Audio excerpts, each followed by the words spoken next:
नमस्कार, मी प्रशांत कदम. वाईड अँगलच्या आजच्या भागामध्ये तुम्हा सगळ्यांचं स्वागत.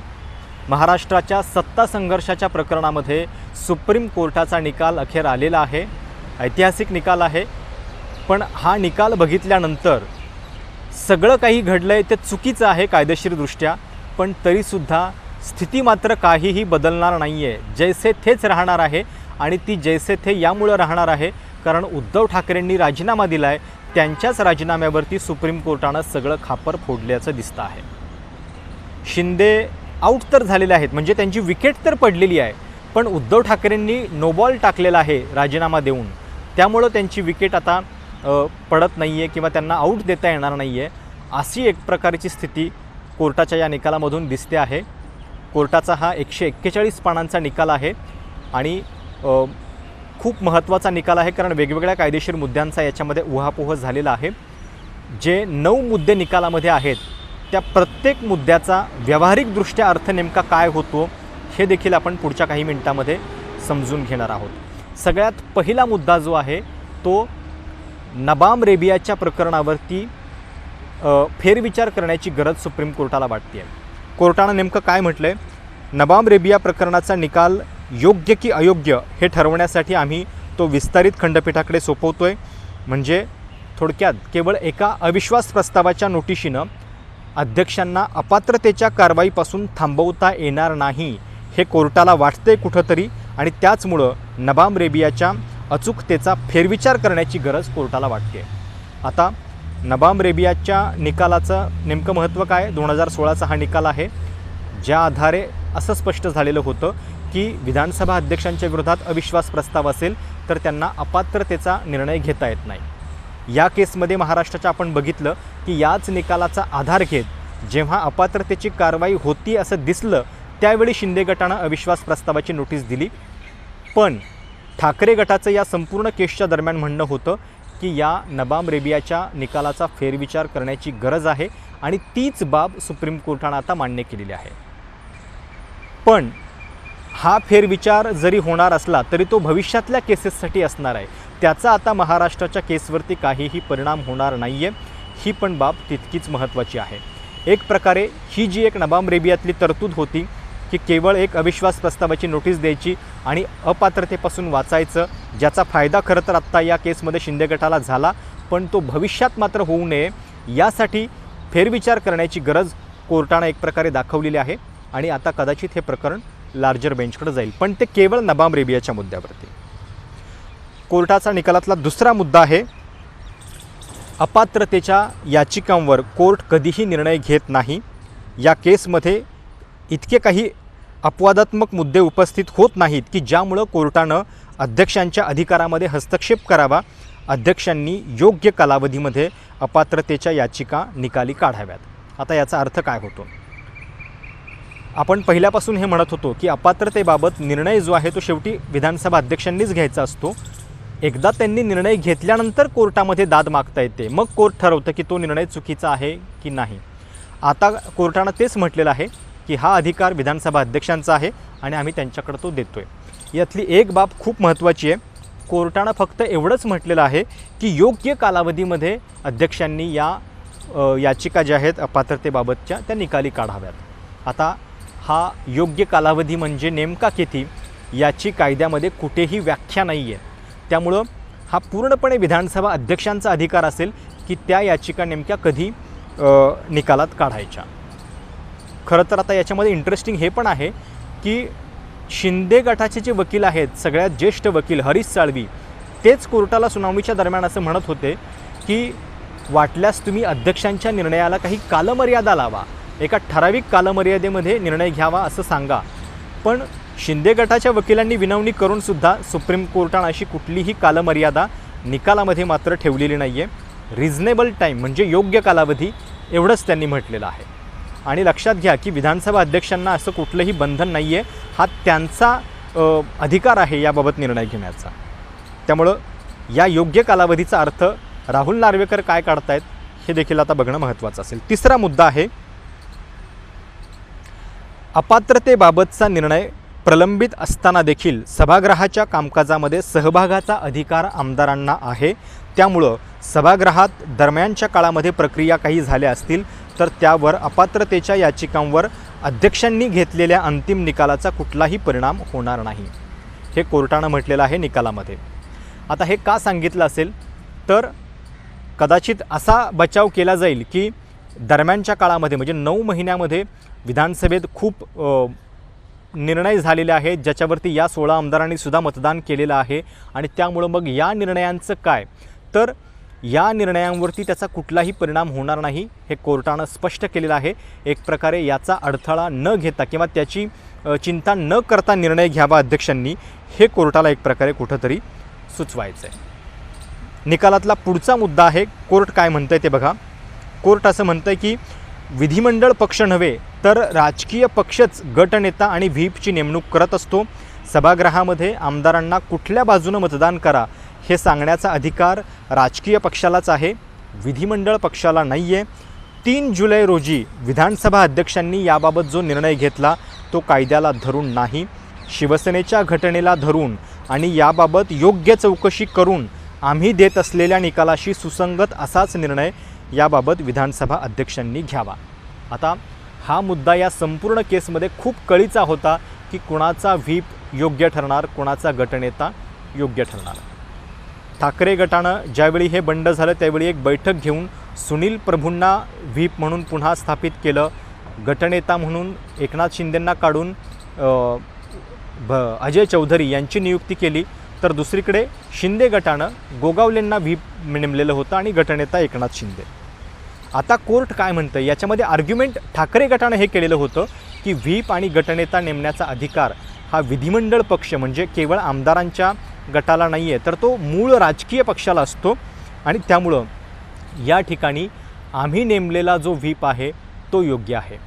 एक प्रकारे हा युक्तिवाद जो आहे की राजकीय पक्ष व्हीप नेमतो हा कोर्टानं मान्य केलेला आहे आणि सोबतच शिवसेनेच्या घटनेला धरून आणि त्याबाबत योग्य चौकशी करून निर्णय घ्यावा. म्हणजे कोर्टाचं म्हणणं आहे की 3 जुलै रोजी विधानसभा अध्यक्षांनी गोगावलेंना व्हीप म्हणून जो नेमण्याचा निर्णय घेतलेला होता तो पुरेशी माहिती किंवा योग्य कारवाई करून घेतलेला नाही आहे.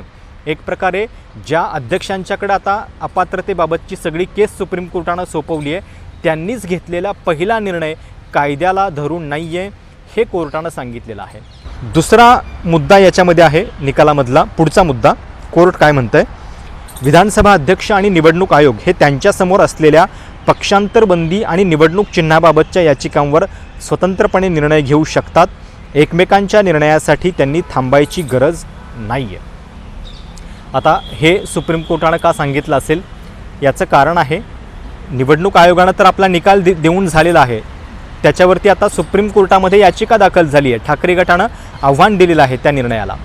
असं होऊ नये की विधानसभा अध्यक्ष सुप्रीम कोर्टाचा म्हणजे या निर्णयाची वाट बघून की अंतिम निकाला बाबत सुप्रीम कोर्ट काय म्हणतं आहे याचा विचार करून अध्यक्ष निर्णय देतील. तर त्यासाठी सुप्रीम कोर्टानंच हे सांगितलेलं आहे की अध्यक्ष निवडणूक आयोगाच्या निकालाचं नेमकं काय आहे याचा विचार न करता आपली आपली कारवाई जी आहे ते करू शकतात.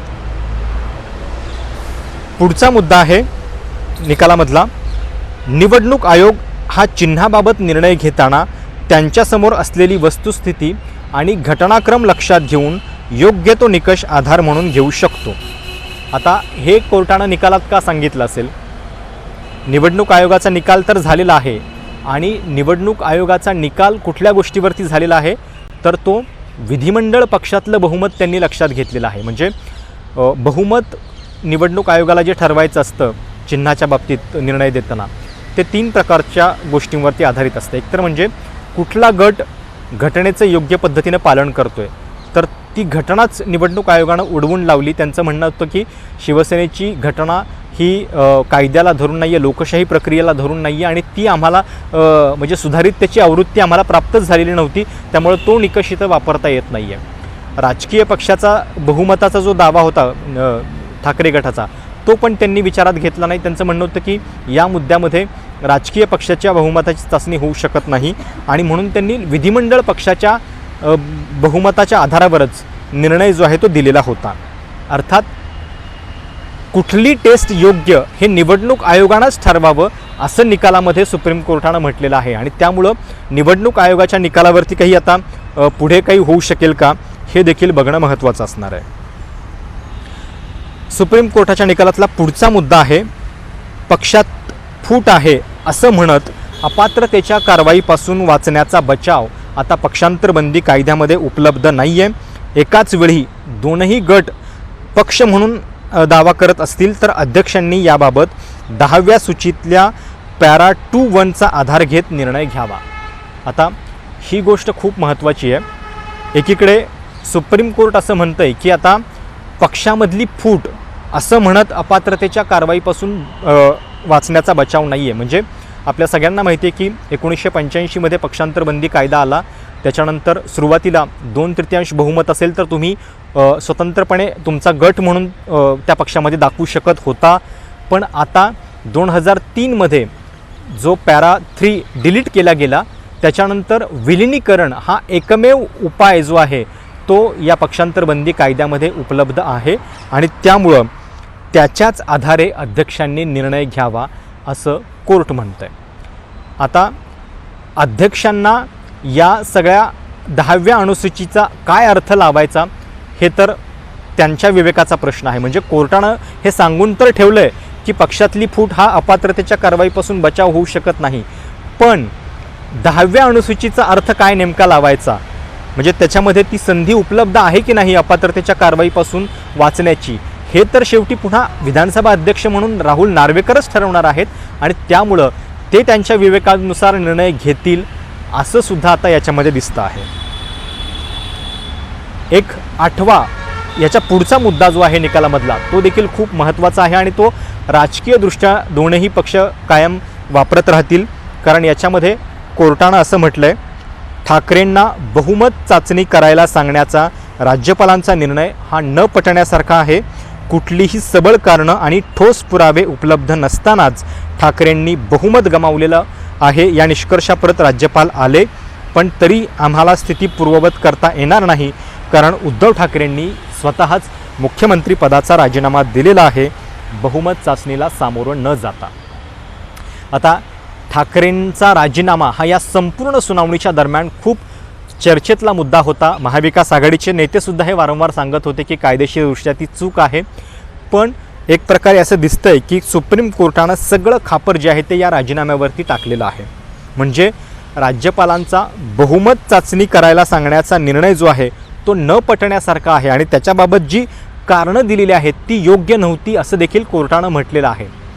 पण आता याच्यातली गंमत बघा की असं म्हटल्यानंतर लगेचच पुढच्या मुद्द्यामध्ये निकालातला जो शेवटचा मुद्दा आहे त्याच्यामध्ये कोर्ट असं म्हणतं की राज्यपालांचा मुख्यमंत्री एकनाथ शिंदे यांना शपथ देण्याचा निर्णय योग्य होता. म्हणजे जे कोर्ट बहुमत चाचणीसाठी बोलवण्याचा राज्यपालांचा निर्णय अयोग्य होता, बेकायदेशीर होता असं म्हणतं, तेच कोर्ट असं म्हणतंय की राज्यपालांचा एकनाथ शिंदेंना शपथ देण्याचा निर्णय मात्र योग्य होता. म्हणजे हे कसं काय होऊ शकतं, तर हे तुम्हाला बघताना जरी विसंगत वाटत असलं तरी कोर्टानं केवळ कायदेशीर बाबी बघितलेल्या आहेत. कोर्टानं असं म्हटलेलं आहे की फ्लोअर टेस्ट बोलावताना जी कारणं राज्यपालांनी दिलेली आहेत ती अयोग्य आहेत आणि बहुमत गमावलेलं आहे ठाकरेंनी हा जो त्यांनी निष्कर्ष काढला तो पुरेशा माहितीच्या आधारे नव्हता. त्यामुळं एक प्रकारे याच्यामध्ये खूप विसंगती खरं तर दिसते की निर्णय बहुमत चाचणीचा अयोग्य होता आणि त्यातही सुप्रीम कोर्टानं 27 जून आणि 29 जूनला 2 निर्णय दिलेले होते. 27 जूनला त्यांनी अपात्रतेबाबत कारवाई करण्यासाठी शिंदेंच्या त्या नोटिशीला 12 जुलैपर्यंतची मुदत दिली. म्हणजे 12 जुलैपर्यंत कारवाई करू नका असं एक प्रकारे सांगितलं. आणि 29 जूनला 2च दिवसांनी याच कोर्टानं व्हॅकेशन बेंचनं तेव्हाच्या असं सांगितलेलं होतं की बहुमत चाचणी करायला हरकत नाही आहे. आता कोर्ट निकालाबाबत याबाबतीत तर काही बोलत नाही आहे की राज्यपालांचा जर बहुमत चाचणी बोलवण्याचा निर्णय अयोग्य होता तर 29 जुलैला याच सर्वोच्च न्यायालयाच्या व्हॅकेशन बेंचनं तो निर्णय म्हणजे बहुमत चाचणी योग्य कशी काय ठरवली याच्याबद्दल मात्र कोर्ट काही बोलत नाही आहे. कोर्ट एवढंच म्हणतं आहे की त्यावेळी त्या व्हॅकेशन बेंचनं असं म्हटलेलं होतं की 30 जूनला जी बहुमत चाचणी होईल त्याचा जो निकाल आहे तो या संपूर्ण केसच्या अंतिम निकालाच्या अधीन असेल आणि त्यामुळं बहुमत चाचणी झालेली नाही आहे या एका गोष्टीवरती सुप्रीम कोर्टानं आपली सुटका जी आहे ती करून घेतलेली आहे. आणि एक प्रकारे याच गोष्टीमुळं दोघांनाही त्यांनी संधी दिली आहे, ठाकरेंनासुद्धा आणि शिंदेंना आपलाच विजय आहे या निकालामध्ये असं म्हणण्याची. कारण घटनाबाह्य सरकार आहे असं जर आरोप होतो शिंदे सरकारवरती, शिंदेंच्यावरती, तर मग सुप्रीम कोर्ट असं म्हणतं आहे की राज्यपालांचा शिंदेंना शपथ देण्याचा निर्णय मात्र योग्य आहे. दुसरीकडे उद्धव ठाकरेंना पण संधी दिली आहे, कारण राज्यपालांचा निर्णय हा पूर्णपणे चुकीचा होता बहुमत चाचणीचा, असं देखील कोर्ट या ठिकाणी म्हणताना दिसते. आणि त्यामुळं हे एक प्रकारचं अजब संतुलन जे आहे ते सुप्रीम कोर्टानं आपल्या निकालामध्ये केलेलं आहे. एक प्रकारे घडलेल्या गोष्टी तर चुकीच्या आहेत, पण त्या बदलवायला सुप्रीम कोर्टानं असमर्थता दर्शवलेली आहे आणि कायदेशीर आपल्या या संपूर्ण लढाईमध्ये त्यांनी एक संधी शोधलेली आहे, ती ठाकरेंच्या राजीनाम्यामध्ये.